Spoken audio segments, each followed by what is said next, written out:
Today is the start of the Democratic National Convention, and yes, it's going to look a lot different this year. There will still be heavy hitters involved, like the Obamas and the Clintons, but they will be doing it virtually and from remote locations. So here to discuss all of this and more is our Republican and Democratic strategist, Jackie Bally and Dallas Jones. Good morning to you both. Glad you're here. Dallas, I'm going to start with you since you are on the Democratic side of it all, and it starts today. They're going to be addressing some serious problems that our country is facing right now. We're talking the pandemic, you've got the economy, you've got racial injustice on the forefront of a lot of minds. How important do you feel that this convention is right now to address some of these issues? Well, first of all, I'm smiling because it's a great day with it being the kickoff of our convention. It's an important time to have these conversations about public policy with the American people. And I think what I love about convention season is it is an opportunity for the people to put the platforms and the values of both parties side by side.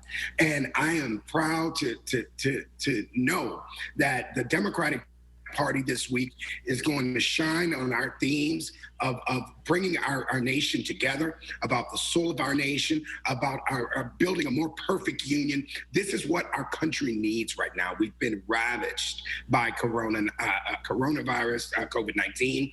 It's still ravaging our country. People are concerned about the path ahead, racial unrest, all the issues that you just mentioned is what will be front and center as the best and brightest of our party, make the case to the American people that it is time for change. It is time to restore the values of our nation. It is time for us to move forward and be the leader of the world that we should be. And so I'm excited about this year's convention, minus the fact that I can't be in Milwaukee like I was planning to be. I'm sorry about that. I know that is a disappointment for you. All right, Jackie, I know you're just enthusiastic on the other side of things. So let's talk about what the president has announced. So his reelection campaign says that he will be talking and looking at swing states. What is your thought about this campaign strategy as far as counter programming is concerned? Well, because of the pandemic, the president has not been allowed to campaign like he does, and he does thrive on the campaign trail. We saw that in 2016. He visited the swing states 3 times more than Hillary Clinton, and that was part of why he was victorious in those states. He's very strong. That is his strong suit. He wants to get in front of the public and in front of the people. He likes being at the grassroots level. So I think this is very good for him. I also think with the Democratic convention coming up, a lot of people are going to be looking at Kamala Harris in a different way. Not only is she making history, but she's also, everyone has an eye on her because 39% of voters think that Biden has a cognitive issue. So we're really looking at her closely, not as a VP pick, but we're looking at her as a potential presidential pick.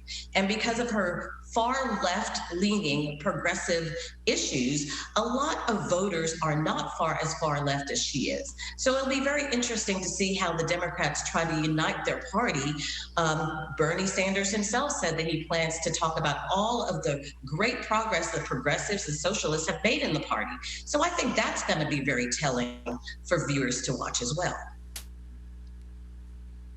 All right, and Dallas, there are a lot of speakers lined up for the DNC this week. Who are you most looking forward to? What do you think some of the more moving speeches, who will they come from? Well, I'm certainly looking forward to President Barack Obama, who still remains popular throughout the country. I'm looking forward to hearing Vice President Biden as he sets the tone for what will be the rest of the campaign trail. And yes, our VP nominee, Senator Kamala Harris, and looking forward to hearing her inspire the country. I listened to my colleague here on the right, and I wish you all would get your talking points correct about her. You know, when she was first announced, it was said that the left-leaning progressives of the party were going to be upset. And then it was, well, she's part of the radical left that's going to hijack the party. Then now it's her birther, you know, she's not born here. I wish you guys would get it together and just figure out what you're going to combine with your ageist messaging about the vice president's cognitive ability so that we can get on down the road and decide what the conversation is going to be about and what we'll really defend as we move forward to talk about policy and not people.